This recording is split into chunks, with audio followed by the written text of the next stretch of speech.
Cutting the price of your wireless bill feels good. Really good. So good, you gotta try it. With Straight Talk, you can get our Silver Unlimited plan for just $45 a month. Now with unlimited high-speed data, plus 5 gigabytes hotspot data, and no contract, with nationwide 5G on America's best networks. Why pay a whole lot for your data when you can get unlimited for a whole lot less? Straight Talk Wireless. No contract, no compromise. 5G capable device required. Actual availability, coverage, and speed may vary. See terms and conditions at straighttalk.com. This podcast is a member of the Voices of Wrestling Podcasting Network. Visit voicesofwrestling.com to hear the rest of our great podcasts, as well as show reviews, columns, opinions, and updates across the world of wrestling.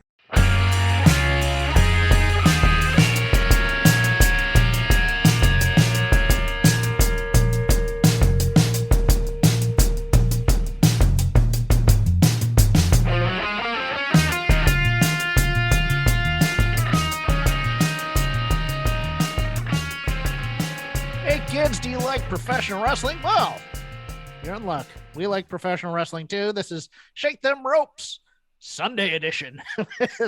Jeff Hawkins, Chris Novembrino here.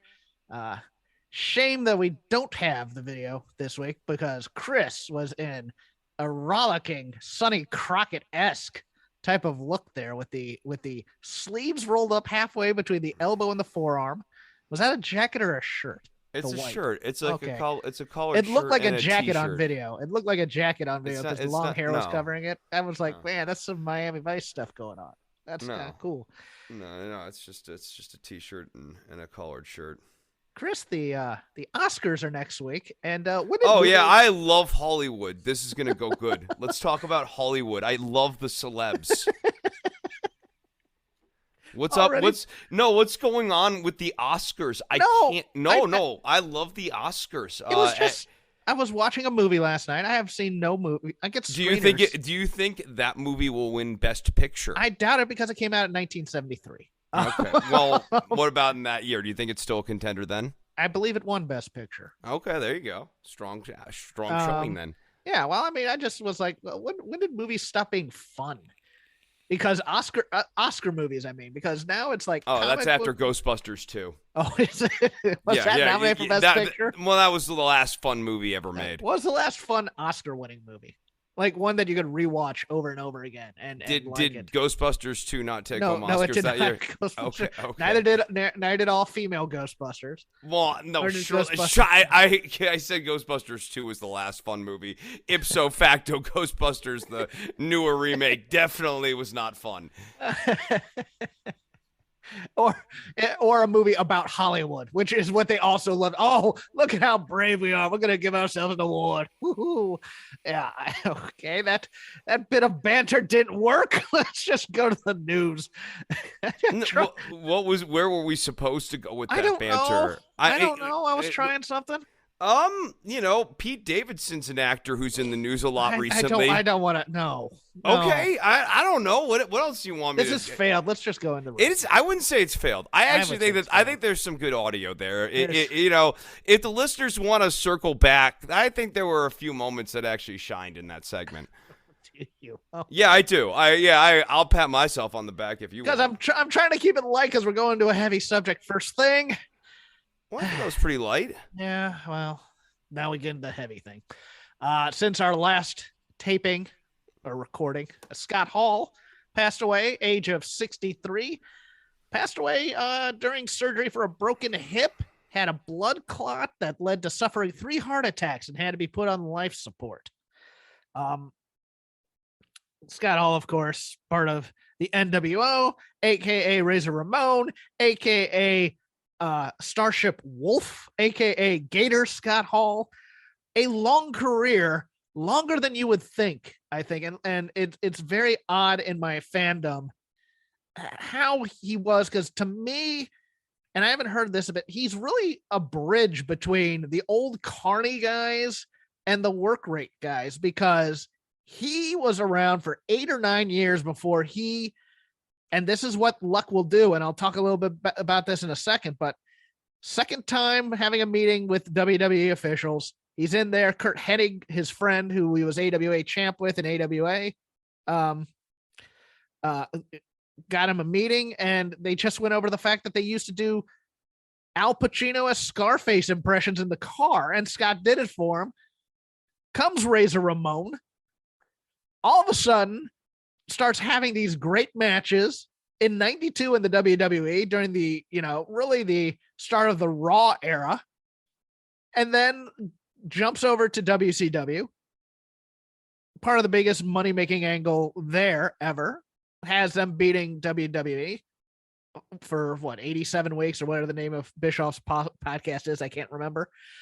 But if we're going to do a retrospective on Scott Hall, I think you have to kind of take the yin with the yang quite a bit. And for me, he's complicated because my fandom through the internet on 92, 93 came in with, all the sheets reporting all the antics of politicking backstage that he and the Clique used to do.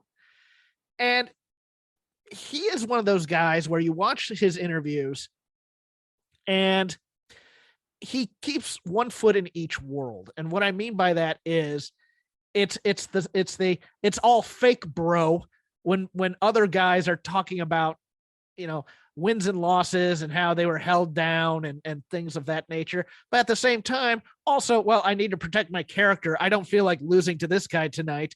I think that would really hurt me right now, which is, of all the guys in the Clique, for me, Scott Hall was around for I was around for his first couple of years in Crockett, because those were the first few years for me as well. After he was trained by Hiro Matsuda in Florida, goes up to Crockett, teams with Dan Spivey, who at that time is Starship Eagle, really go nowhere. They get sent off to Central States, and then he bounces around from AWA to USWA to WWC to New Japan, back to WCW as the Diamond Stud. Gets to meet with WWE, becomes Razor Ramon, and all of a sudden he's one of the most beloved intercontinental champs in the world, and you're in the history, and you're like, how did that happen?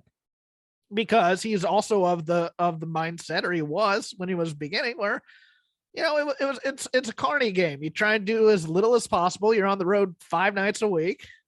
He's big. You get paid. You go home. That's what you do. But then he gets to WWF, and they start. He does the ladder match with HBK at WrestleMania 9. Still one of the best ladder matches you've seen, because it's just a wrestling match with a ladder, as opposed to what ladder matches are now, which are a bunch of stunts to me. But you still have in history. I mean, look, you can't deny he was talented. You can't deny he made a lot of money. But out of all the guys in the Clique, he's the one guy that should have known, don't pull the ladder up after you. And to me, he did. And that always kind of leaves a bitter taste in my mouth. I'm not trying to speak ill of the dead. I'm just trying to give kind of a balanced, nuanced opinion of how I view Scott Hall in wrestling history. Around a lot longer than you'd think, Chris. I did not know this. I was looking at this. He was doing matches in TNA in 2010, 2011. When Global Force Wrestling was announced, he was one of the top stars announced for that. That was 2015. So he was around from 85 to 2015. That's a 30-year career. That is long.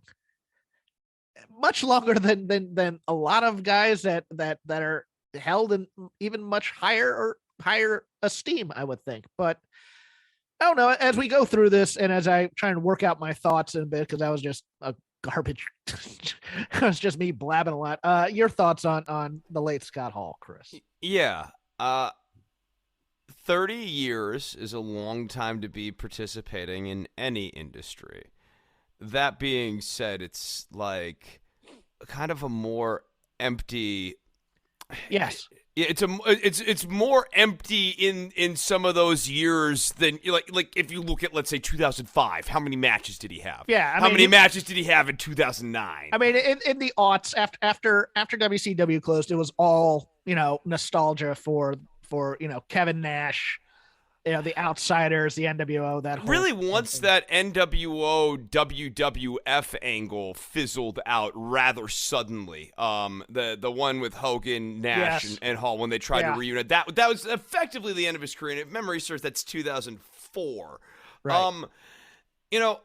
You brought up a lot of the other gimmicks of Hall, and that's what I think is kind of interesting when we're trying to sum up his career. How good of a wrestler was he? Well, okay, he definitely became pretty good at various points starting around 19. When did the Razor character debut? 92? 92. I would say he started becoming good during the Diamond Stud era in WCW, right before he jumped there, because he was working with, Bobby Eaton and Dustin Rhodes. And, they were even thinking about at one time putting him in the Dangerous Alliance during that time. So this was during that era where you had Sting and you had, I think he was doing like multi-person tag teams with like Steve Austin and Arn Anderson at like TV tapings and stuff like that. So, I mean, that's when it started to kick in for him. And then he became work rate guy all of a sudden, like in his early 30s. Which is amazing. It's really interesting to see the dichotomy of Razor getting this big intercontinental push, while meanwhile on commentary is Macho Man Randy Savage at the ripe old age of 35, being told that he's too old for this. Yes. Whereas Hall is still developing and becoming a better wrestler than he was. And Hall is 32 or 33. Right. Right. No, I know. You really understand where Macho was coming from in a lot of these arguments with McMahon. And he was very good from 92 to about 97 or so. So there's like 5 years where Hall's kind of fairly consistently turning in good matches. And then on either side of that, I don't know that there's a lot to watch. And I think with Hall, the tough part is when it was bad, it was very bad. Yes. But once the drugs and the alcohol, when you knew he was at TV or something a little bit under the influence, they even made an angle of it, which was uncomfortable to me. Several times. Yeah. Several times. I'm not a fan of those angles. I'm just not. I never was with Hawk. I'm not with Jeff Hardy. It's just they're just a little too close to home. I'll go further than that, dude. I think that there's a fairly strong case to be made that there's a correlation between those angles and relapses. That like those angles and working that as an angle on camera is not good for someone going through a recovering program. I'll add on something else, and I've kind of already alluded to it, but here's what's amazing. Like, to me, 92 to 96 is his Sandy Koufax like run. It's short, but he's one of the best at it. And it took coming to WWF, let's be honest, engaging in a little cultural appropriation in some way. A little bit. No, his Spanish accent's like god awful, yes, dude. I know. I mean, it's. I think it's much easier to defend and sort of salvage and like kind of memorialize the NWO Scott Hall, because like that's authentic. The appropriations. I mean, yeah, he's still doing a little bit of Razor in there. But like it's just a much more authentic thing than what he's doing as Razor in 93, 94, which is pretty cringy. But think about this: he had worked in work rate places, quote unquote, before this. And it takes getting this character. It takes coming to Stamford. When the WWF to them was at a low point, this quote unquote new generation where, you were having, Brett and Shawn weren't yet Brett and Shawn quite yet. They were on the come, but they weren't quite there yet. We were still kind of phasing out Hogan here. We had like Yokozuna and the narcissist Lex Luger and guys of that nature here. And you're just like, and then everything comes together and all of a sudden he's the star that everybody thought he should be. I mean, here's the thing is at 6'7", I think is what he was. You're going to get chances. And he got a lot of them. They tried to repackage him as Gator Scott Hall in WCW, at least, twice. He's in that King of the Hill or King of the Mountain Battle Royal at Bash 89, which is just it's an awesome time capsule to watch in terms of just the guys in that thing were basically most of all Japan and later being New Japan. It's but he was also a guy who really liked the wrestling lifestyle. When you listen to him talk and when you watch shoot interviews, and I watched quite a few of them in the week that was, put them on the background as I was working. He's the guy, he liked being on the road. He liked meeting attractive women. He liked, going to guys' room and drinking and imbibing and doing this little something here and there. That was the life, because it wasn't a real gig. It was, it was quote unquote show business. It was, you don't have to do a 9 to 5 then. I mean, sure, it sucks to be on the road 300 days a year, but at the same time, getting paid a lot to do it. Yeah. It's interesting. I mean, Scott Hall, very much his own worst enemy. I think when, people are able to take a look back on his life, which obviously can't happen this week or whatever, I think kind of the formative moment will be that incident at the nightclub where the shooting occured. And I mean, I think that led to a lot of his substance absolutely. No, I mean, that's a lot to live with, dude. It's a ton to live with. I think if you're looking for the rosebud moment in Scott Hall's life, it's that. Let me give some context sure, here, because other people might know. He was at a nightclub in I forgot the year. It was I believe it was in the 80s. Yeah, he was pretty young too. He was 22 or 23. He's pretty young. Gets in a fight with a guy at a bar over the guy's wife, I believe. Guy comes back with a gun. He wrestles the gun away from the guy, shoots him. Charges are dropped because the police consider it self-defense. Yeah. But the guy died. The guy dies from his own gun that Scott Hall wrestles away from him. I mean, that's a pretty vivid way. I mean, it's always vivid, if you kill somebody, but like, to kill a man with their own gun is like a very sort of intense thing that, it's unclear that, I mean, this happened in an era where you didn't necessarily get the psychological help that you needed, or even thinking about getting that psychological help was kind of not really looked as a tough thing to do. And even so, when you're 23 and you do that, and oh man, look at that! I defended myself. Haha! You don't process it wrong. You don't process it correctly. Yeah, yep. Exactly. But actually, to your point, like, sometimes the worst thing is processing something like that in your early 20s the wrong way, and you can spend a good 10, 15 years trying to unpack this incident that you just didn't handle the right way at the time. I think, that really exacerbated a lot of problems for Scott Hall. So I have a lot of, look, the drugs made him into a bad person, and there's a lot of like bad, negative stories around Scott Hall or whatever. But let me add a positive thing then, because if it wasn't for Scott Hall, guys wouldn't have guaranteed contracts in wrestling. There you go. Scott and Kevin Nash were the two guys who got guaranteed deals for WCW. Now, they'll remind you of that every chance they got, and there were negatives to having guaranteed contracts, like, oh, I don't have to show up to this house show if I don't want to. But as many guys left Vince for, they were working on quote unquote handshake deals, and it turns out the handshakes weren't all that good. Come in, you get the guaranteed money this time. Yeah, I mean, that's generally been an improvement, I think, and a plus for the wrestling industry.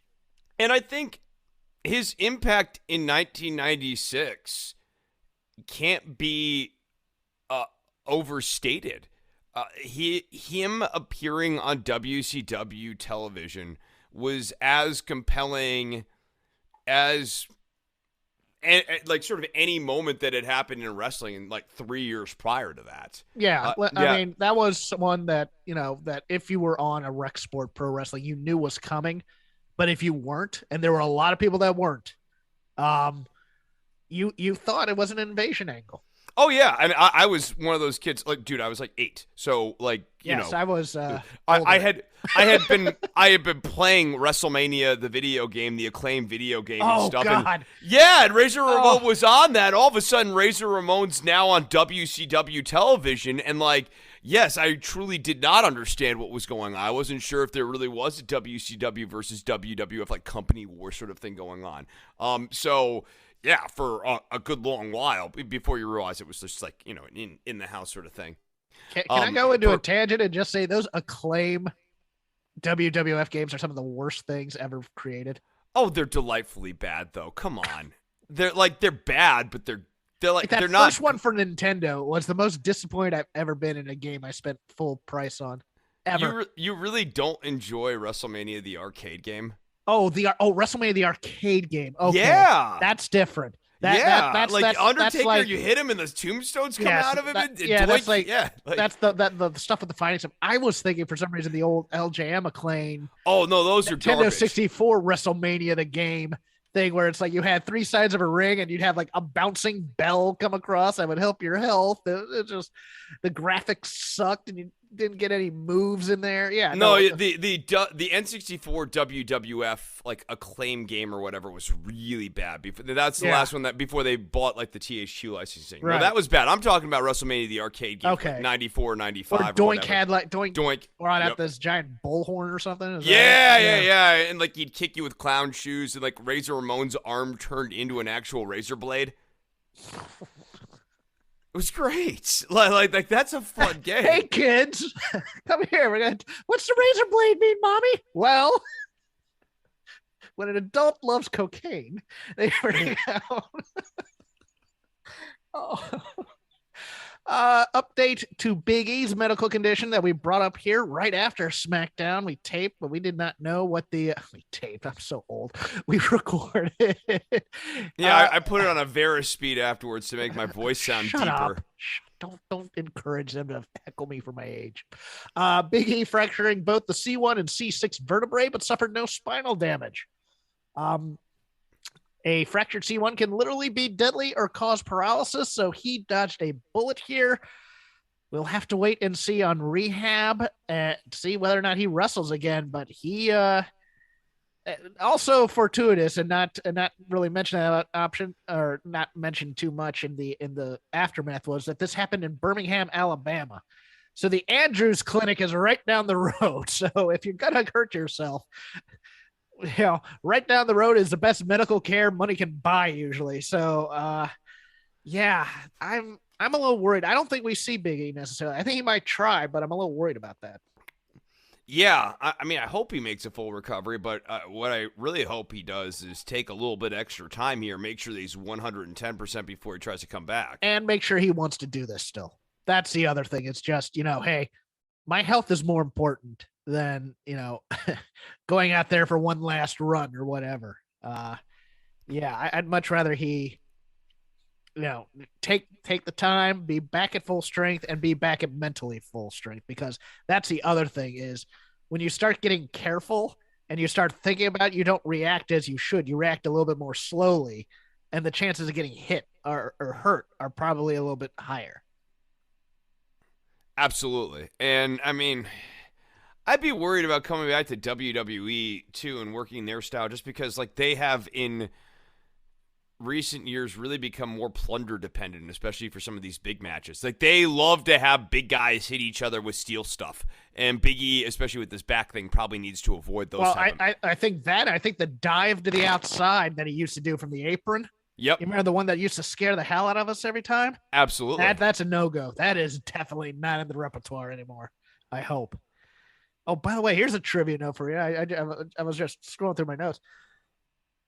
2016, Scott Hall's last match, DDT Ironman heavy metalweight title in Des Moines, Iowa for First Wrestling.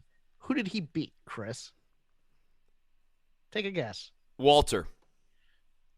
Chuck Taylor. Nice. Which makes a good segue for AEW. Tony Khan on Busted Open Radio says that Ring of Honor is looking to go back to doing television of some kind, even though there's no deal set in stone, but going back into production for that. Now, I think that's a bad idea. I don't think he's going to have Sinclair coming at his door either. And let me give you a little bit of the lay of the land, shall we? Because this week, for ratings and numbers on watching, Ring of Honor TV, or not Ring of Honor, Impact Television on Access, 68,000. New Japan, which just relaunched a weekly TV show on Access, 45,000.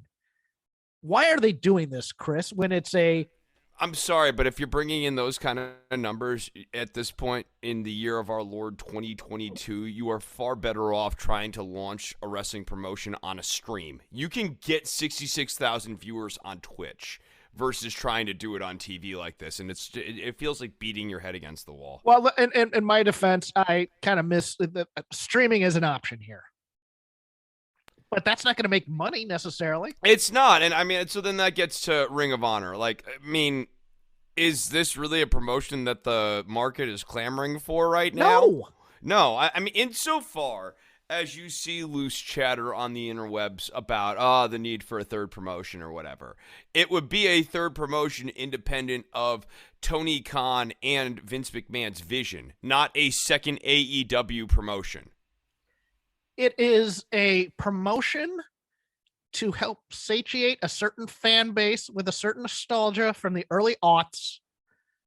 That's not economically viable anymore. I'm sorry, they tried to do this with ECW back in the early aughts. Yeah, this has very much that same energy of we're bringing back ECW, and I think the timelines more or less line up. Like ECW was good in 1995 and 1996, and WWE tried to bring it back in 2005, 2006, and it's kind of like what we're trying to do right now with Ring of Honor. Like it was last good sometime in the middle of the last Ring of decade. Honor was a time and place type of promotion to me. I mean, look, it lasted a lot longer than I thought it ever would, and it was great for indie wrestling, but a lot of indie wrestling has now evolved in many ways, and it couldn't sustain itself when it had a television contract. What makes people think it can sustain itself trying to get back into an already saturated market? I don't understand this. And all the wrestlers you'd want in a Ring of Honor, you'd also want in an AEW. And that's just it. That's how they're going to rebuild this thing because, hey, look what was for Final Battle Friday night in Dallas. If you choose to go down there, Chris, FTR versus the Briscoes, Ring of Honor Tag Team Championships. I'm down with that. If they're just going to stock Ring of Honor with Tony's guys that he can't use every week on AEW, that's just NXT. It is, but it's just an AEW show. Just make it an AEW show. That's what I'm saying. Like it's just in a way. Then it's just like the way NXT is now. It's just an annex. Yes. It's not. It's not FTR like, now. Dolph and Robert Roode down there. Yeah. Right. That's just weird to me as well. More AEW news. Joey Janela doing an interview with Denise Salcedo says that he will not be re-signing with AEW. He wants to go the independent contractor route again, and it's very odd because his criticisms of talent relations, so to speak, echo one Marco Stunt, who says he has basically been ghosted by the promotion, which doesn't surprise me. It does not surprise me that once AEW is kind of done with you, then you just can't get a hold of them anymore because they're still a growth industry, but they don't have. To me, it's kind of like it fits a certain thought I have about Tony Khan, to be honest with you, but I don't want to be that cynical just yet. But you really should. You really should say, hey, you know what? We're not going to use you anymore. Go out there and we'll bring you back at some point or do a run or something like that. But don't ghost talent you're not going to use anymore. Yeah, especially because doing those sorts of things sometimes has ripple effects that can be unintended. Like maybe you want to get. Okay, Marco Stunt's not the guy, right? Like I think that's fair. And it's unlikely that Marco Stunt is going to develop into world championship material because Marco Stunt is Marco Stunt.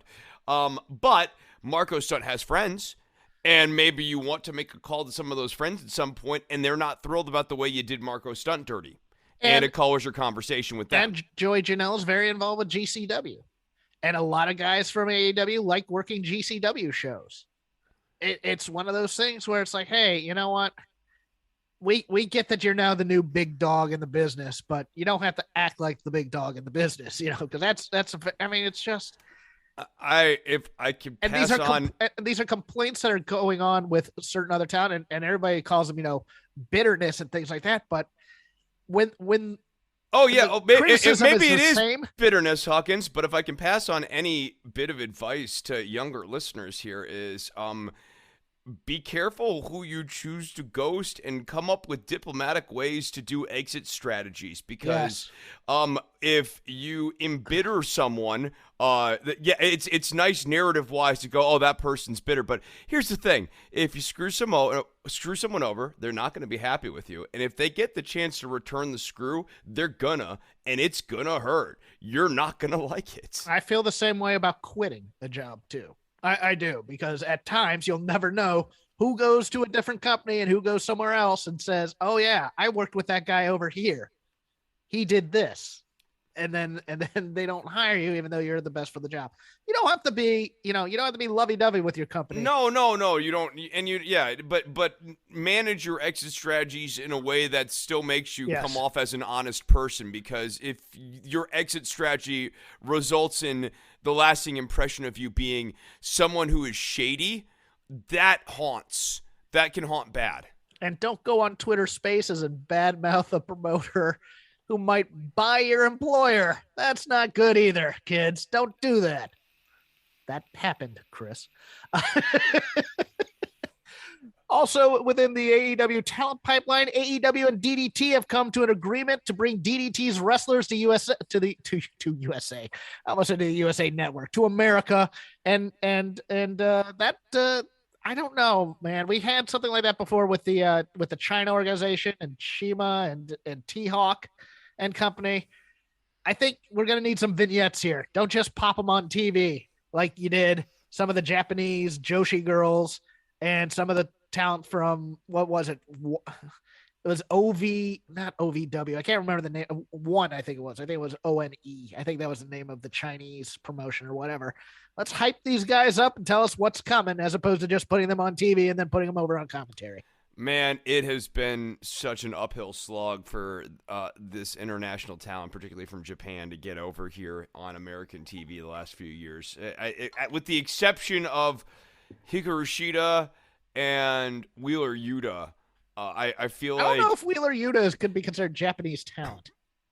No?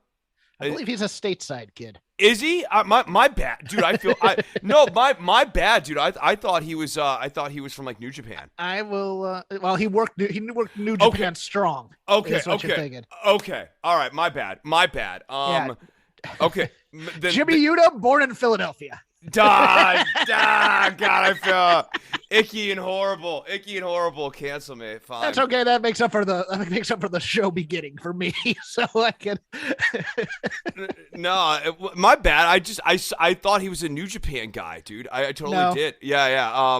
Well, come on, right. Kushida is just killing it in NXT. No, right. Well, no. Now that here's the thing. Now when you pull Yuta out of the success stories column, it gets like woefully thin. It's like Hikaru Shida, and I guess Io Shirai. If you're really trying to dig, but now you're Rio, having maybe.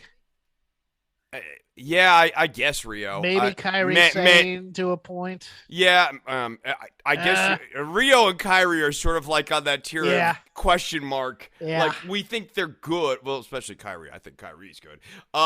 But did they really ever get over? That's true. Yeah. It's fine to quote unquote open the forbidden door, but unless you're doing stuff to really broadly connect these people, it does no good to open the forbidden door if you're not going to roll out the red carpet. Yeah, and I think it's a little bit part and part to the ROH strategy as well, is booking for people in the bubble. And I just think it's like, you got to think, okay, if I've never turned on if I haven't watched wrestling in 5 years and I turn on wrestling right now, am I going to know this guy? And I'd much rather see a highlight package and, okay, this is who I'm expecting. And they used to do that all the time.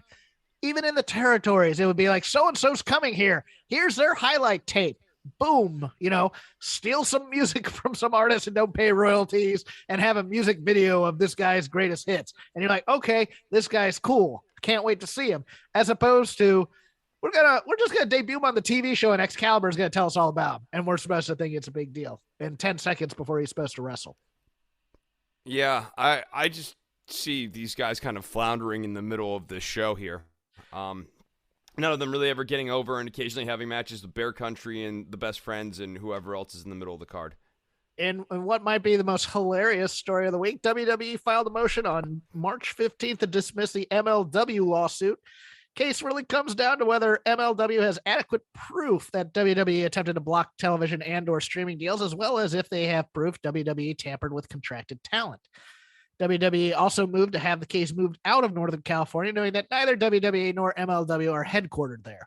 Case was filed in Northern California because Tubi, a Fox streaming service, which MLW claimed it had signed a deal with and was about to announce, when they claimed Stephanie McMahon called Tubi in California and threatened to pull out of the Fox deal, and Tubi then nixed the MLW streaming deal.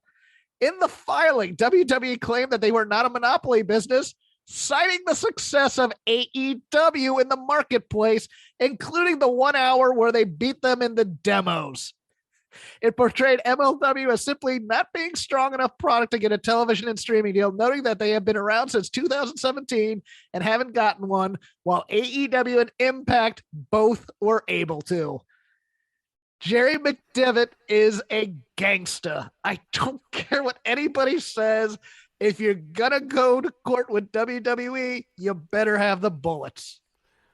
I think it's a good argument too. I really do. I mean, that's the problem. It's like I think it's probably 100% true that Stephanie McMahon strong-armed Tubi to not do the MLW deal, but MLW really overstepped it by trying to make this claim of monopoly.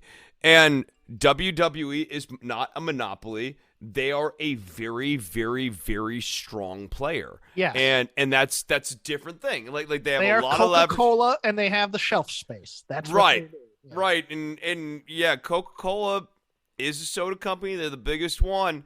They have a lot of stroke.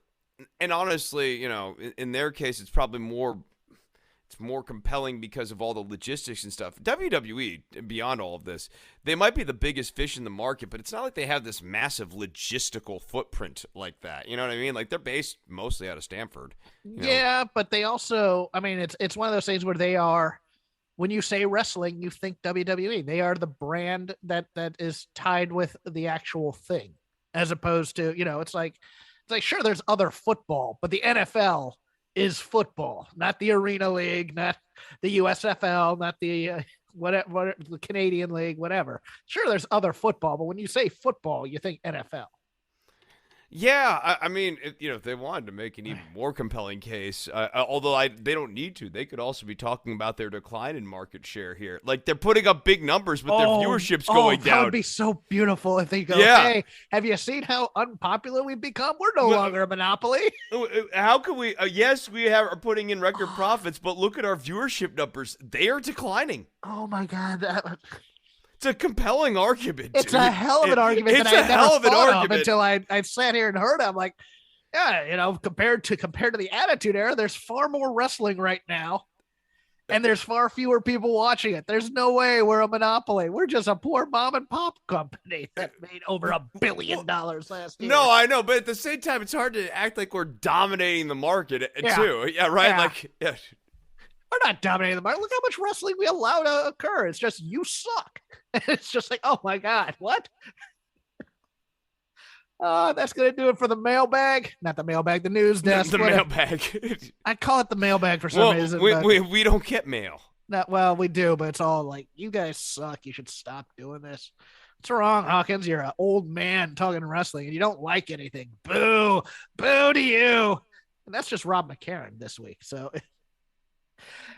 now we enter the lazy river of wrestling criticism. As we said, WWE's not a monopoly, so there's a lot of wrestling out there. Whatever floats our boat, whatever we've watched, whatever we want to comment on, it's free to do it. I'm going to make a quick one. I did watch WrestleMania 9. I watched HBK versus Razor Ramon. Still a fun match, Chris. Your go. All right, I'm going to do a quick one, too. I did watch Raw this week. I watched Omos versus Commander Aziz. Still is. Yeah. It's still a fun match. Fun how? How was this fun in any way? I mean, this is fun for who? The unstoppable force. No. So let's take a moment of silence here. I'm going to let you collect your thoughts and come up with a strategy here, because you said still a fun match, and I would like you to expound on this for our audience here. Absolutely. Go ahead. So a lot can happen in a week, Hawkins. People can fall in love. Friends can fight. Friends can make up. And I think now with nearly 7 days worth of distance, probably 7 days, as you're listening to this episode of Shake Them Ropes. Hey, gang, Jeff here to tell you about our new sponsor, Melon. As you probably know through my numerous mistakes here, I am competent enough with audio and video software when it comes to podcasting to be dangerous. But Melon's here for everyone, whether you stream live or record productions and upload later. Melon allows you to make high-quality professional live streams in just under 15 seconds. You can stream to Facebook, YouTube, Twitch, Twitter, all at the same time, and it allows you to stream independently to any platform or invite guests to your show in just one click. It's easy to get started on Melon. You can go live in 5 clicks in full 1080p HD with unlimited customization of overlays, backgrounds, brand colors, any kind of graphics you have. And it's a simple setup because you have nothing to install. It's all there in the browser. If you've previously been prone to internet problems like me during the broadcast, and if you've been listening for any number of years, you know I am. Melon records locally, which gives you a raw recording regardless of your internet connection. After the show, you get a separate video and audio track in full HD. And if you have a problem for any reason, customer service is there with real live human beings there to help you with every step. Oh, and you know what? If you want to take on Shake Them Ropes, make your own territory, whatever, if you want to try and make money with your shows, you can monetize, and Melon doesn't take a cut. It goes directly into your account. Go to melonapp.com/STR. That's melonapp.com/STR to get started for free today. Looking for a way to reach your financial goals faster? With Fidelity Spire, you can set savings goals, start investing, and more, all with one free app. Get started at fidelity.com/spire. Investing involves risk, including risk of loss. The Fidelity Spire app is free to download. Accounts made available via the app may be subject to fees. Fidelity Brokerage Services member NYSE SIPC. You can look back on Omos versus Aziz 1. I'm sure the first of many here. Versus Aziz 1. Isn't this yes. going to be a series? Yeah. Okay. Let me tell you about a little feud that happened in the last decade involving a couple of guys. You might know them. Shinsuke Nakamura and Kazuchika freaking Okada. Thank you very much. Ever heard of Hiroshi Tanahashi? It was those are actually Japanese guys as opposed to Wheeler Yuta. Yeah, okay. Yeah, all right. Well, they need some vignettes too. Especially Nakamura. Nakamura's more over because of what Pat McAfee did for him than anything he's ever done in wrestling. Yes. In the WWE. In the WWE, even though he came in white hot. Yes. White hot. When we're looking back at Omos versus Aziz, Omos versus Aziz 1. Aziz 1. Yeah. Omos Aziz 1. Although it might be Aziz 1 and Aziz 2. There might be a second Aziz. They might make Veer the second Aziz. Who knows? Yeah, I think this is building to what will be almost equally as intense Omos versus Veer. That's going to be a great match. It really is. I think the work rate will be very high on that. And so I think when we look back at the end of the year here, this is a strong match of the year contender. How long did it go? Did it go like 53 seconds or something? I think upwards of 2 minutes, Jeff. Like I said, if you're the other giant, you're the other giant. And poor Aziz, who we thought was going to get this monster push, ends up on the same show as Omos. He's dressed like a combination of Muammar Gaddafi and Michael Jackson. He's not getting a major push. Like Victory Tour Michael Jackson. Yeah. That's very true. It's like he's the general of my army. It's like, well, what's the army doing while Aziz is out here losing to this? Dance numbers is what I would suggest. Dance numbers? Maybe with Janet Jackson. Yeah, like no. There's nothing to this match. I forgot the guy who was with Aziz for some reason. Apollo Crews. Is Apollo Crews still talking in the ridiculous accent? Yeah. Okay. No, they haven't moved on from that either. I guess he's gonna, and he got annihilated by Omos last week. Yes. Okay. Yeah, So it's all in the family then. Yeah. And he's gonna have to bring in Veer, and Veer's gonna be the closer. But beyond this, man, my God, Raw is just like the most empty, hollow water. This is a WrestleMania build, Raw. This has to be. Since we've been doing the show. Since we've been doing the show, this is the worst build to WrestleMania. You would forget that WrestleMania was coming up. It's crazy. No, it's a fulfilling prophecy of whoever the unnamed talent was said only 1 or 2 people matter, or 4 people matter at most, and everybody else is, hey, you're in a match at WrestleMania, which is 2 nights and about 10 matches too long, and it's just between this and SmackDown, like the women's tag now 4-way. It's basically just an excuse to get more people in there, unless, God help us, if they do another gauntlet match. If you remember what happened last year at the gauntlet match, with people sliding down the ramp because it was raining. The only thing that feels important are Brock and Roman, and maybe Charlotte and Ronda, but boy, I'm not there yet. I'm not there yet with Becky and Bianca. I'm not quite even there yet with KO and Steve Austin. I mean, it's treading water, and we have a hot go home apparently next week. I don't know. I mean, out of all the stuff that I have seen on WWE television recently, the only team or the only thing that like sort of remotely interests me, but I have no faith that they'll like kind of handle it well, is Liv Morgan and Rhea Ripley actually could be a good tag team. Yeah. Like that actually has the potential to be a good little tag team. They won't do anything with it. Correct. But like once seeing them together, it's like, oh, that works. That actually, they make sense together. Yeah, so sure. do Naomi and Sasha, to be honest. Yeah, I like that. Both of them. I liked all 4 of them together. No, Naomi and Sasha, a little bit of history too. Into that. No faith in that. Austin Theory's just not very compelling, in my opinion. I mean, he's not a bad wrestler or whatever, but like as an actual on-screen character, he does nothing for me. He doesn't have the swag he thinks he does. And that's the problem, is that his charisma isn't matching what he's trying to project. And it's being told to show charisma versus being actually charismatic. I think that's the issue for me.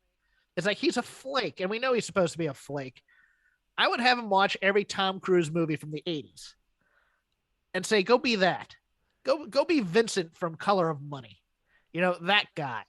You know, the guy that's turned it up to about an 11 because he's trying hard. I want to give a positive though. Chad Gable has found himself in this ridiculous thing he's doing with Alpha Academy and the shush and the over exaggerations on the verbality, which is amazing to me. Like, he's getting over with it, Chris, and that's a good thing. No, it is. I mean, look, Chad Gable's a guy who you and I have always seen a lot more in than they ever have, and it's nice that, you know, maybe, just maybe, he might be able to find himself a nice little upper mid-card niche for himself here. Yeah, I mean, because like the shush or whatever it is, I mean, that's now on shirts. It's gonna be his catchphrase. He's found a catchphrase finally. But Mania for the most part, I'm just. What do you think of Happy Brock Lesnar? Like Happy Cowboy Brock Lesnar. He's not doing it for me, man. I like him. I'm just not sure. It feels like weird casting to me. I'm just not committed to this Lesnar push. It feels very ham-handed. Really? Well, I mean, of course it's ham-handed because it's the main event of Mania. And and they're doing it, and you just kind of don't get the sense that he's going to be around after Mania or whatever. So, but you know what? Let's give the devil his due here. What he's done is basically ape Paul Heyman's cadence for his introduction, to the point where he's doing an imitation of Heyman when he's doing it, and I think he's actually achieving things on the microphone. I'll grant that. I'll grant that he's achieving on the microphone. And I mean, what's interesting about Lesnar in his 40s has been the improvement on the microphone that has been occurring while the decline in the ring has been occurring at the same time. The matches are less good now, but he's better on the microphone. Yes. Yeah, it's one of those things where, like, I mean, even the interview with McAfee, which I watched, you know, he explains that, you know, it's due to like just not wanting to be vulnerable and things like that, and that's fine. But there are moments, like actually fun moments with Brock Lesnar, which is weird to me. Like when he's slapping hands with kids and things like that, and you're like, I never thought I'd see that in my lifetime. I always just thought Brock gonna Brock, and then Brock gonna go farm, and then Brock gonna Brock again. But Brock as Canadian cowboy hero to children is kind of I gotta admit, I'm liking it. I don't like the program necessarily, because I just think the bloodline stuff is just overstated. The bloodline is overstated its welcome, and it didn't evolve. It just stayed the bloodline. The bloodline. I'm on God tier, son. You know, he had to go do the feud with Seth for a while. It's very Seinfeldy. There's been no character development in Roman. There's been no character development in the Usos. Like once Jay was broken spiritually, the story really started getting boring and stagnant. There was no intrigue, and I think that's kind of best illustrated by Jimmy just arriving, going, "Yo, Jay, what's going on with you?" And then just like sort of like flipping heel one day. So I will give you the next run on the Lazy River. Okay. I guess let's jump over to the Thunder Rosa and Britt Baker, because that one's at least top of mind. This is a bit of a ho-hum resolution to the Britt Baker title reign. I think she's getting it back in Pittsburgh in a few weeks. I think this is going to be a short-term thing. Let's take the good and the bad. Wow. The good is that AEW was floundering with its women's division at the time when the NWA was going belly up, and found a way to get Thunder Rosa onto its roster when Thunder Rosa was still under contract there and was, I believe, the NWA champion. What's not been good is I believe she should have been crowned a while ago as the champion. Even to the point of not even losing that pay-per-view match.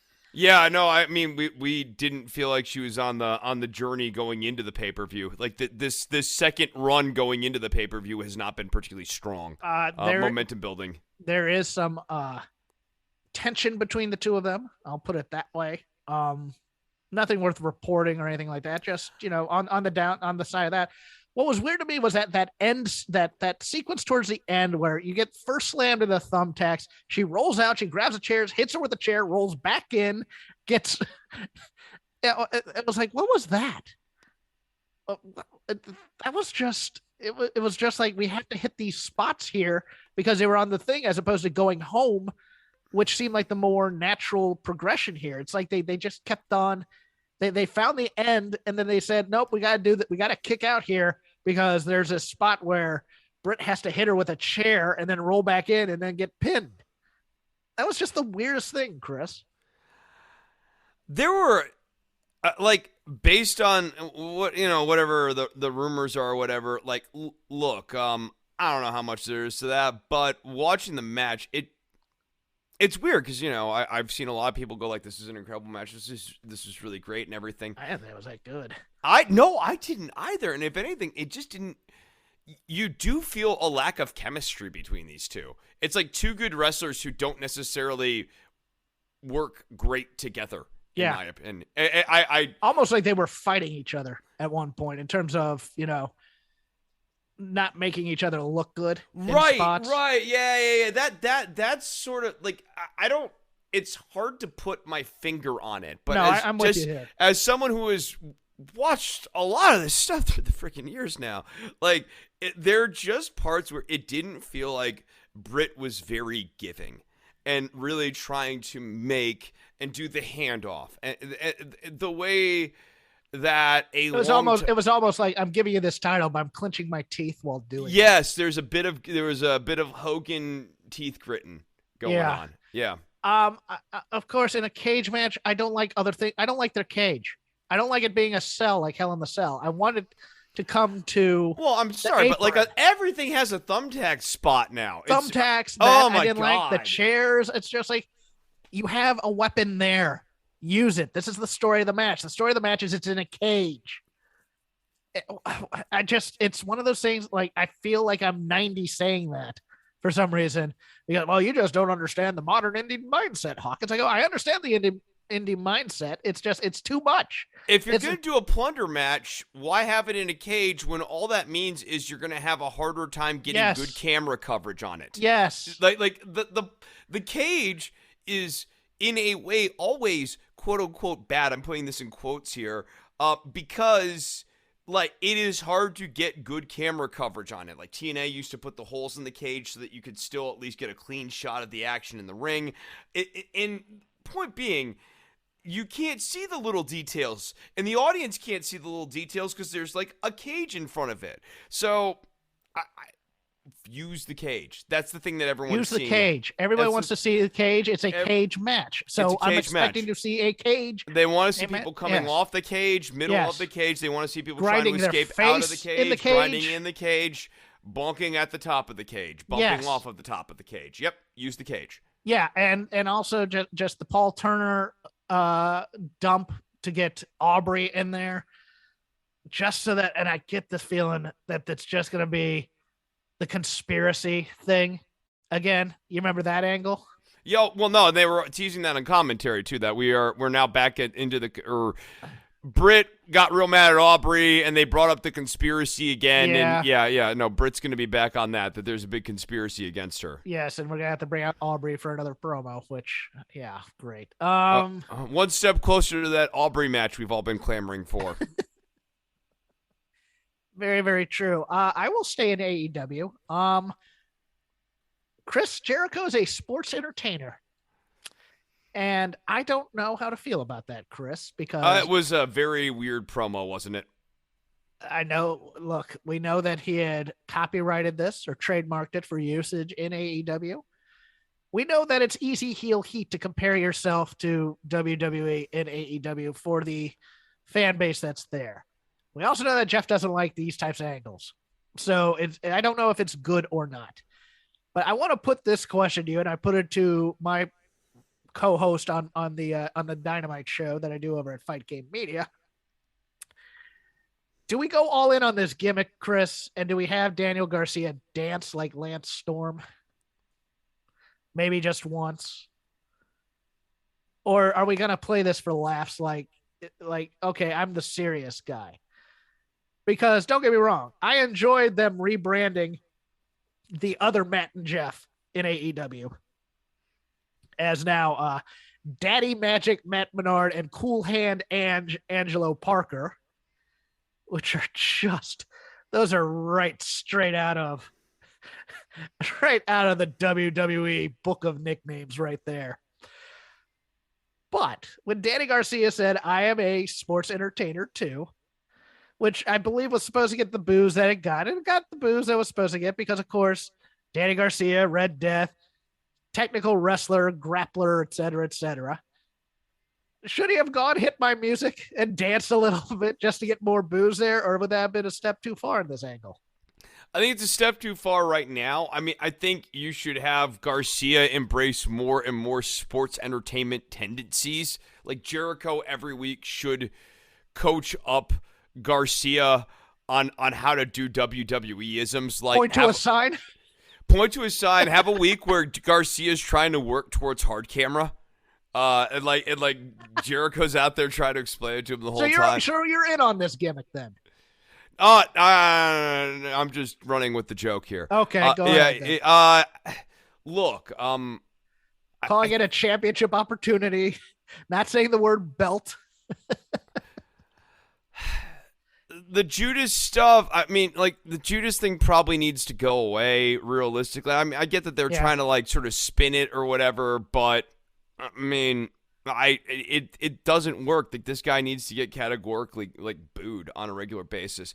I think, in particular, Jericho needs to disappear from commentary on Rampage, because he's super disjointed now. I hate that guy. He's sometimes a baby. It's worse than I hate that guy Jericho. Yes, and it is. It because now sometimes he's a baby face and sometimes he's a heel. It's the Taz conundrum as well on like Dark Elevation, whichever show he's on there, where he's trying to do he's trying to crack up Excalibur is what he's trying to do on the show, and then he'll come on to Rampage, and sometimes he'll be Goofy Taz, and sometimes he'll be Team Taz, captain of Team Taz. Yeah, and you very much were getting just sort of both angles of that. Look, pardon me, when Jericho said that this was not about appreciation of Chris Jericho as a wrestler, but appreciation of Chris Jericho as a person, it made it a lot easier for me to get behind hating him as a heel. Did you cringe when he brought up the date January 6th? When he said January 6th, I was like, oh, this angle's going to get real hot. And then he said 2019. I was like, oh. Whew. All right. Not talking about his wife. Okay, good. All right, fine. I wanted to get there, Jeff. I know you did, because you were ready to boo. You're ready for that heat. I'm ready to boo him for real. Absolutely. Don't stop giving me the sing-along. Why did Jungle Boy take the pin in the opener? Because that could have gotta keep Luchasaurus looking strong. Gotta keep our monsters looking strong here. And no, that really is just like large guy bias, isn't it? Yes. Yeah. It's ridiculous because Luchasaurus is never going to be a championship contender. Like, for me, I thought like that was a jam band match where it's like they found the end, and the end should have been after the triple moonsault, roll a guy in there, get the pin, even though, the heels were supposed to win this. But the heels were supposed to win this. Don't pin Jungle Boy clean. Cheat and pin Luchasaurus. Because Jungle Boy is your guy, supposedly. He's a pillar. Or if you're going to have Jungle Boy lose, it needs to be kind of as a direct result of Adam Page sort of being a dick. Yes. Like, it's not like overt heelishness, but like Page needs to do something aloof and dickish to leave Jungle Boy on an island. Okay, so you still think Page is on the path to heeldom? Well, I'm just trying to come up with a reason. Because I thought he might kick him in the face after the match. When he was pouting there, I thought that might be okay. Here we go. We're starting that, and then no, it didn't happen. I was just like, oh, okay. Yeah. No. I mean, I think maybe we're still on that path. I mean, I think maybe they're keeping their options open. With Page. Just want to see if they can find something that works. You see. Scorpio Sky versus Wardlow. I'll take my victory lap on this one here, Hawkins. Who called how this was going to play out? Of all the options that you had, you picked this one. Why? Why did they pick this, Chris? Why did they? There were things about the contract that they were playing up here. Why did they not go with that? Why did they just go with base interference and then pinning him as opposed to DQing Scorpio Sky? Tell me. Because when Make it make sense to me, Chris. Make it make when sense. You didn't have MJF appear last week, you basically required MJF to show up during this match this week. That's fine. The only alternative would be that Wardlow becomes champion and MJF tries to use the contract as leverage to make, like, Wardlow his puppet champion or something like that. Yeah, or to invalidate the match, which would have been even better, I think. That would have actually been more interesting, but then you also needed to protect the Scorpio Sky streak. Yeah. And they clearly decided that Scorpio Sky streak mattered. No contest. Make it a no contest. I mean, they did that with Adam Cole and Orange Cassidy. It's still not. It's not a winning streak then anymore. Yeah, you gotta I win. guess. You gotta win. A no contest This is not a just win. to me seemed the most basic, dumb thing they could do when there were interesting choices out there. But I guess you're right. I didn't think about the winning streak gimmick. Yeah, he has. That's the thing. Like Wardlow could have been counted out. That would have been fine. Yeah. That's another way of getting out of this. I mean, although it's 6 of one, half dozen the other, you could have just MJF punch Wardlow from the outside. But no, it was at least plain as day to me that MJF had to show up here. Well, no, I knew MJF had to show up. It was just one of those things where it's like the ring shot, and then you want to know what I thought was too much was paying off Lambert at the end of this, because I'm trying to figure out like what the meeting with Scorpio Sky was like, which is, okay, so here's the thing, Scorp. You're going to get annihilated, and I'm going to show up like after the 4th powerbomb. Hey, Scorp's like, hey, whoa, like maybe 1 or 2, and MJF's like, no. It has to be 4 because that's the gimmick. Yeah, I mean, and think about this. It required Scorp to roll himself out of the ring. Like, I mean, if this is like a really well thought out plan, like Lambert didn't do a very good job in terms of assuring that we would get to the final beat, because really, had Wardlow just went for the pin, MJF never gets the ring thing. So I wouldn't have. I thought the MJF paying off Dan Lambert thing was just one extra beat or an extra detail that they thought maybe like closed a circuit or something, but in fact raised more questions than it answered. I enjoyed William Regal's 2 bratty kids beating up the best friends. Especially enjoyed William Regal on commentary. Pray tell, man in the mask, who is the demon waif? Talking about Danhausen. Just a welcome addition to commentary again. He was always good in NXT when he was on commentary. No, it's fantastic having him on the microphone again. And like, I enjoyed sort of the way he was talking throughout the match. And the interaction with Wheeler Yuta was really interesting at the end of the match. Yes, and you're not ready yet for the Brothers of Destruction over here, but keep working on it, kid. But here's a smack in the face to send you on your way. There's a little mustard on that one. I enjoyed that too. I think the blood and guts is involving these two, the pro wrestlers versus the sports entertainers, right? Yeah, I think because they were really putting over pro wrestler on the commentary here. That's true. And there's a lot of like easy intrigue for Moxley and Danielson versus the Jericho team. Yeah, and plus you can always just beat the hell out of 2.0. Also, that can end with them converting Daniel Garcia from the sports entertainer crap back that's to actually true. I did not think of that as an ending, but yeah. Yeah, like that can actually work as their first acquisition. And it does seem like acquisition is sort of going to be part of this. Like, there are going to be young wrestlers who are going to get brought into the fold here. That's at least what I got out of the Wheeler Yuta interaction. That there are plans to get a stable of young guys here. Only saw part of Rampage, but I saw Butcher versus Darby Allen, and that was really, really good. I thought that was really good. What I enjoyed in that match, that'll get me to LA Knight here in a second, but I just like the way that match was worked with the count out. The coffin drop to the outside was great. It looked really good. Must have hurt like the Dickens. And it was a really compelling way to get a 10 count on the outside that made sense without having Darby Allen go all the way and pin the Butcher. You just have him basically make the Butcher immobilized to the point where Butcher can't get back into the ring. Great match. I really like that match. Yeah, and I'm liking the way Andy's running around now. I mean, look, I loved big, heavy Andy, but he svelte Andy, with the motorcycle shades, kind of digging him. I still, I want him to be the next Vader still. Don't think we'll ever get there. I kind of miss the monocle, but I'm always good to watch the Butcher work. I like big guys. LA Knight versus Dolph Ziggler was nothing beyond what you think an LA Knight versus Dolph Ziggler match is going to be. But I'll say this. LA Knight's actually a pretty decent wrestler. And I enjoyed the way he sold the ribs during this match. I thought that was an interesting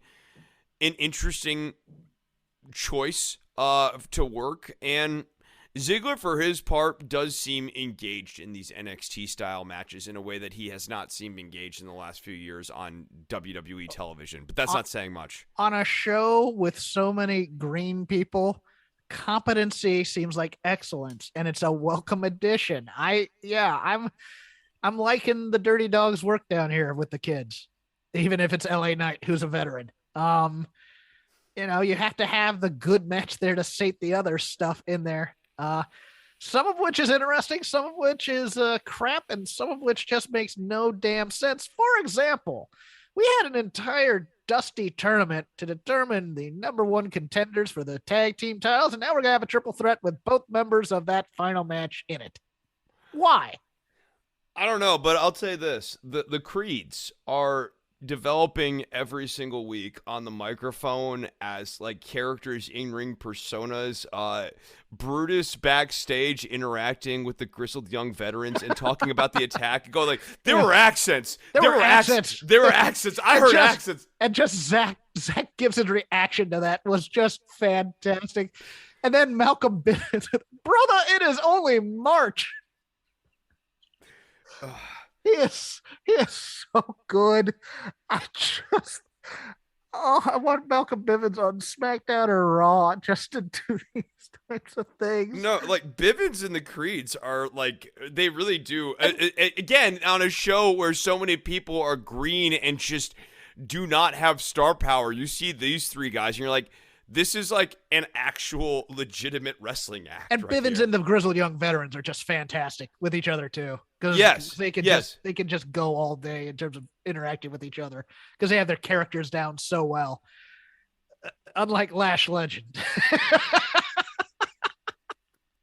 Or the other new one who's like Nikita Lyons? Yeah. I mean, she's got a lot of catchphrases and she can tell you a lot of biography notes, but I don't know if she's got a character per se. Exactly. I'm looking forward to the Dusty Women's Final. I've already said that. I think that's going to be sneaky good, even though Wendy Chu's going to be doing the sleepy gimmick in there for comedy's sake. But I do like both teams in there.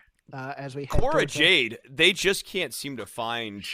She is such a geek. Yeah, she's a dork. She's starting fights that she's getting her ass beaten. Yeah, and in this case, she was basically trying to do like the Coyote Roadrunner thing. Rube Goldberg devices. Yes. Yeah. Like, okay, so that's real cool. Like, she's not even like ambushing these girls. She's like laying mousetrap style traps for them. They're short mouse traps. I want the whole thing with a dun dun dun dun dun dun dun dun dun. Just the whole thing for like 3 minutes while she just stands there on a red X on the ground. Yeah, Gigi Dolan's like looking up as a bowling ball's rolling down several ramps, knocks over a microwave. Yeah. Like, make her the geek. Make her the one who just stood there like an idiot while this whole thing. Have her play music or something while it's to your point. The part that really made this very dorky for Cora Jade was the final beat where she's looking at the title. She's gonna, I guess, take a joyride or something. It's not even clear what she wants to do, but like the thing that she wants to do with the belt doesn't seem particularly cool, like or fun or like whatever. You're like, yeah, I get it, Cora. And then Mandy Rose gets the jump on her. What should have happened there is that Cora Jade should have turned the tables on Mandy. Like, yes. Mandy gets the jump, and Cora's standing strong over Mandy and going, I don't need a trap for you. You are in a trap. I am the trap. And basically making Mandy legitimately scared that her title is in danger here. Instead of Mandy kicking the crap out of Cora Jade and then standing over and going, nobody can beat me for my title. Because like right now, I think that probably is going to be the case. And if Cora beat Mandy Rose for the title at WrestleMania, it's not going to be a star-making performance for Cora Jade. She'd just be the champion then. Yeah, I can't believe this is how you're pushing your quote unquote top babyface going into a program is that she comes up with a plan and the plan sucks. And it's wimpy. It's like a sneaky Peterson heel type of plan. I'm going to ambush these friends one at a time backstage. This is driving me nuts. My keyboard has decided that it's going to have a continual up button, so I can't scroll down on anything. It's driving me nuts because I had my NXT UK notes in here, but here's what I'll remember. Roderick Strong versus Wolfgang. Pretty good. Your boy Oliver Carter beat Tyler Bate. We're having a Whoop guy versus Mustache Mountain feud. I called it. Yes. Big win. Big win for Ollie. And Isla Dawn's still all over my TV for some reason. Whatever. They love, I would say, pushing, but we're talking about NXT UK here. They like utilizing Isla Dawn on their television. Yeah, that Isla Dawn Mako Satomura thing. Isla is what she is. Although, apparently Sasha Banks is going over to the UK for some WWE live events. I'm hoping for a Sasha Mako Satomura match. That would be awesome. Because she wants it. And it's like, make this happen, please. Please, just make it happen. I like seeing Jeff and Matt Hardy back together. I think it works. I mean, it's not like the most exciting match in the world, but people are really excited for Jeff Hardy. They like their Jeff. And therein lies the problem. People are really excited to see Jeff Hardy. Problem is, this is a tag team. They're not excited to see Matt Hardy. That's because Matt's gone through so many different bits of characterization, but I think they're using him the right way. He's the guy you get the heat on, and then you build the hot tag of Jeff Hardy. Does Matt Hardy need to put paint on to fit in with Darby and Sting and Jeff? I'm less worried about the paint and more worried about the hair. Yeah, we'll get a little Rick Martel action there on the hair. And that would be as a man who's gone bald, I respect the move. I'm not trying to hate hard. It's just seeing them in the 1998 Jinko jeans and the goth shirts from the turn of the century, prior to the turn of the century, but also with the hair that Matt is rocking now. It reminds me a little bit of like when the Rock and Roll Express were trying to work like around the age of 50, and Ricky Morton still looked pretty good. He had the balding, but it was still the mullet. Yeah, but Gibson was like just straight up balding. Yeah, with like the skullet. Yeah. I mean, even like Morton now has like a skullet going. Yeah. Well, Morton does now, but like Morton, like. Oh, you're thinking like midnight, like even. Yeah. Like 40. They were in the 40s. Let's not overage them quite yet, but when they were like in that weird time of Nitro where like all these classic tag teams were brought back in for like a week or two, like you had Jannetty in there, you had the Fantastics in there, you had the Rock and Roll Express in there, and they're all facing like the Faces of Fear. Yep. And the Barbarian and Meng were just killing them every week. Yep. That time, yeah. Right. Yeah. Robert Gibson at that, like basically Matt Hardy's kind of doing a Robert Gibson tribute haircut, and I think like that. I mean, like, that to me, I think is where he needs to help more than the face paint. That's all I'm saying. I got nothing else for the Lazy River. What about you? I'm trying to think. Max Caster continues to be very entertaining. He's so good. I love this act too, because I love when Bowens yells the city and almost gives himself a heart attack every time. Yes. Oh, dude, it's so great. Like I sometimes catch myself saying it by myself. Other small things. I really enjoyed Bear Country looking scared when the House of Black came in, and like Fuego del Sol tried to like calm them down. Like that was just like a fun little. Yeah, let me add on to that, because Fuego del Sol, great geek in that match, just doing the high flies and just getting punched in the throat and stuff. I'm gonna try my high flying moves again, and he just would get murder death every time. Absolutely adored it. Yeah, no, I Fuego's pretty entertaining. He's got a thing going on. I'm trying to think, is there anything else from Dynamite that we didn't hit? I'm just not into this House of Black thing. I'm not either. And even worse what it's doing to Penta and Alex Abrahantes. Yeah, that's what I was about to say. I just think AEW's version of Dark and Spooky Uki is not very good. Yeah. Yeah, and I'm not saying that there's no place for Dark and Spooky Uki in wrestling. I'm saying that I don't think AEW's version of it is very good. It seems like they have like the wrong sensibilities in this predilection towards camp. Yeah.